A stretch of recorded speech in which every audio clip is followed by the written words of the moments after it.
Hey everybody, welcome to 2023.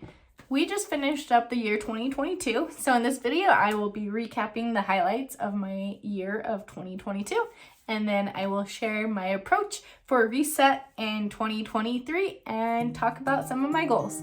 My name is Angela and I'm a visually impaired designer. 2022 was definitely an interesting year. Started out in January. I had just started a brand new job that I started right before the holiday break in December of 2021. So in January, it was all about getting started with my new job. I had new health insurance, so I went to so many doctors where I took care of things that I'd been putting off because I didn't have great health insurance before that. And also in January, I took a fun little weekend trip to St. George, Utah, which is close to my home, and just got out and saw some nature. It was nice to get away from the cold and spend some time with some friends. February was a month of being consistent with starting to run. So this year I really had this goal of focusing on running. I wanted to run a 10K.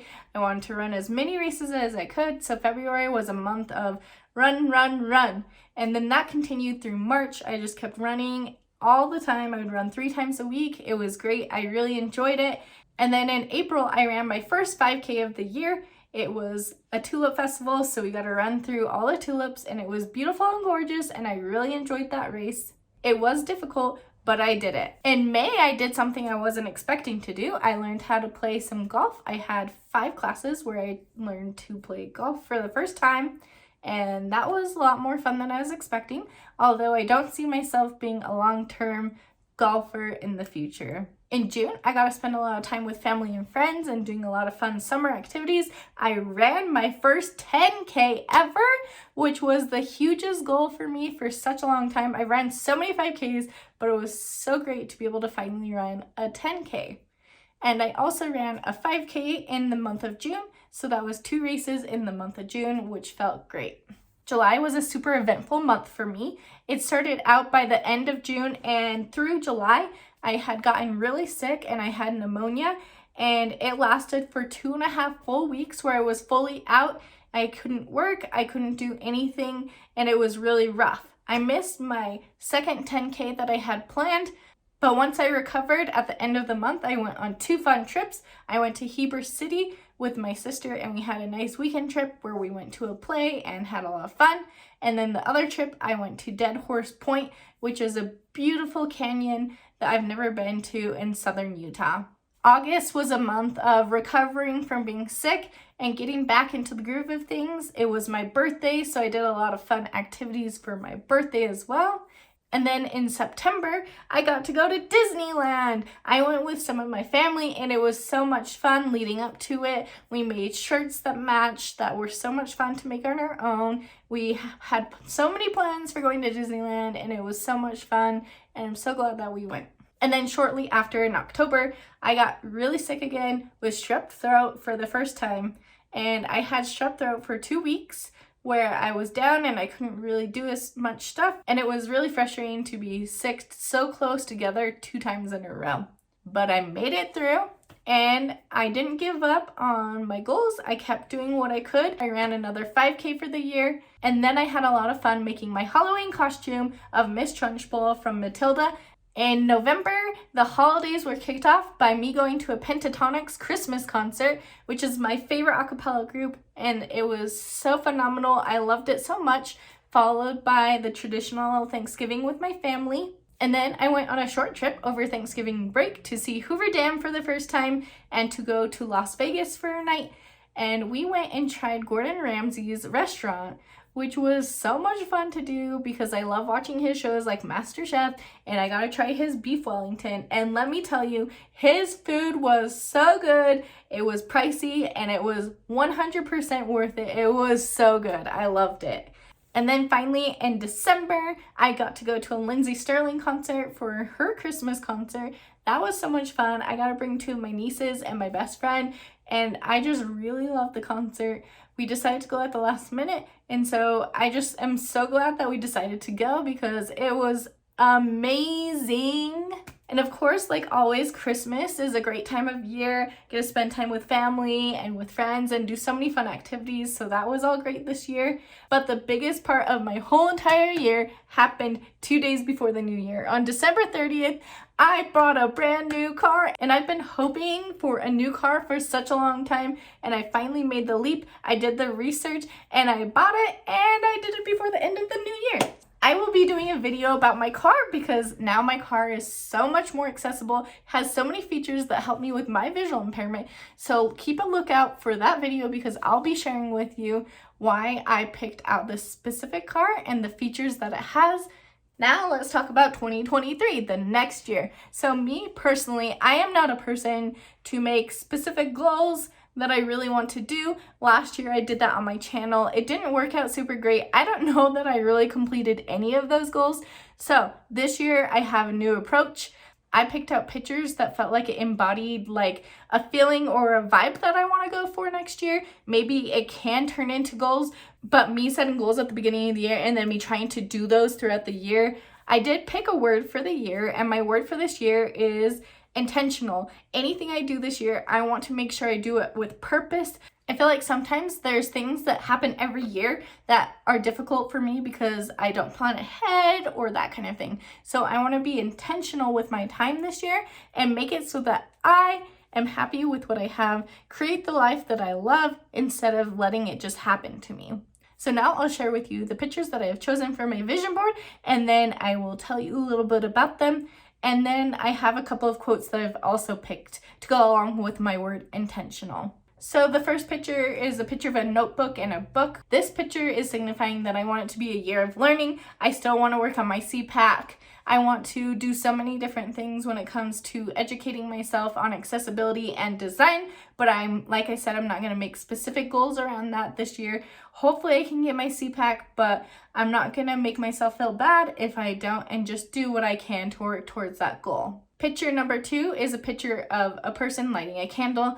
This picture signifies for me self-care, being intentional about taking time for myself and going slow when I need to, and setting aside time that is specifically set aside to help me relax and to feel good instead of going so fast that I have to stop because I'm getting a migraine or I'm too stressed out, that kind of thing. I want to instill the idea of being proactive about self-care time so that I don't get burnt out. All right, the next picture is of a camera and a lady recording. So this is representing me being a content creator. I want to put out so many different kinds of videos for you guys. I'm taking kind of a different turn on my videos here soon. I want them to be more educational and make sure that I'm helping you as designers and other people to better understand disability and continue to just work on making things more inclusive and accessible for people. The next image I have is a person tying their shoes. This is signifying exercise and getting movement in, whether that is running or doing whatever. Now last year I had some health issues that made it so I had to stop running because I get a migraine every time I run.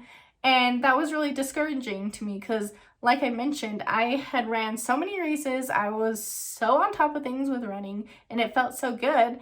But then when I started feeling sick, I didn't know what other type of exercise to do. So this year I want to explore different types of exercise. I want to just focus on moving my body and not feeling like I have to meet a certain quota by running a certain amount of time or doing a specific exercise. But this is just a reminder to get movement in, period. The next image is a woman fanning out a bunch of money, and this is just signifying that I want to do what I can to bring in as much income as I can, increase my income this year so that I can meet some of my financial goals that I have, and I just want to attract as much money as I can to meet my goals. The next image has 2 purposes for me. It's a picture of a house, and this signifies, 1, that I want to work towards buying a house. This probably won't happen for multiple years, but I want it to be at the forefront of my mind as a goal. So when I'm trying to make small purchases and maybe things that I don't necessarily need to make, like for example, going out to eat, should I eat at home instead and save that money towards a down payment for a house that's in my future?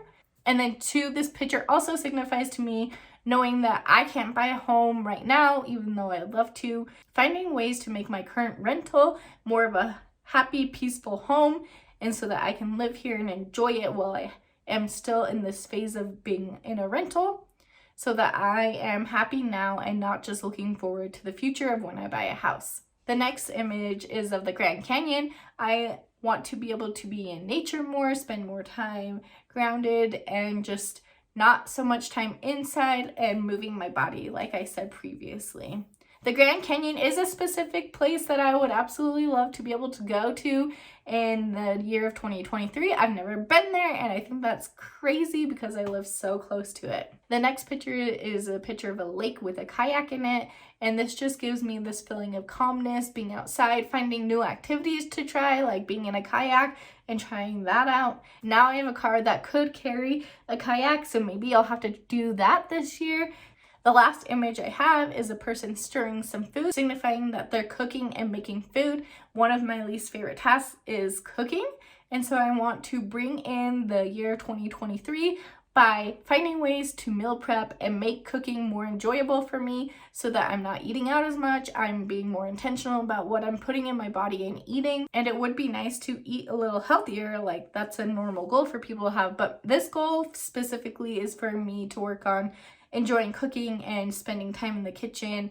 All right, so I've picked 3 quotes that I will put on my wall as well that help me remember this mentality of intentionality for the year. So the first one is, don't put off until tomorrow what you could do today. So I think that works well with being intentional.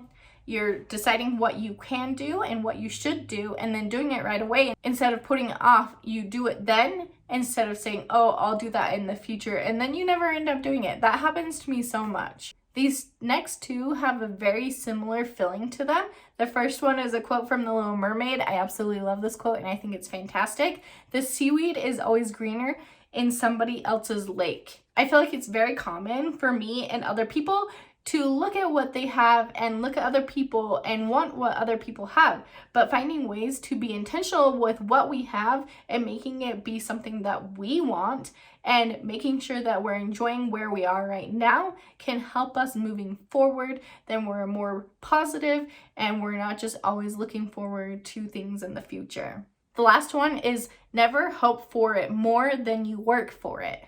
So instead of sitting around and hoping for things to just land in your lap and happen to you, let's get out there and do it, and do what we need to make our dreams come true and do what we want 2023 to be. No matter what barriers or challenges that come upon us, we can be adaptable, we can make changes so that we can make this year what we want it to be. I hope that you all have a fantastic year. I'd love to hear in the comments below what your goals are so that we can encourage each other about getting these goals and meeting them. I hope that you all have a fantastic week, and I will see you in the next video. Bye!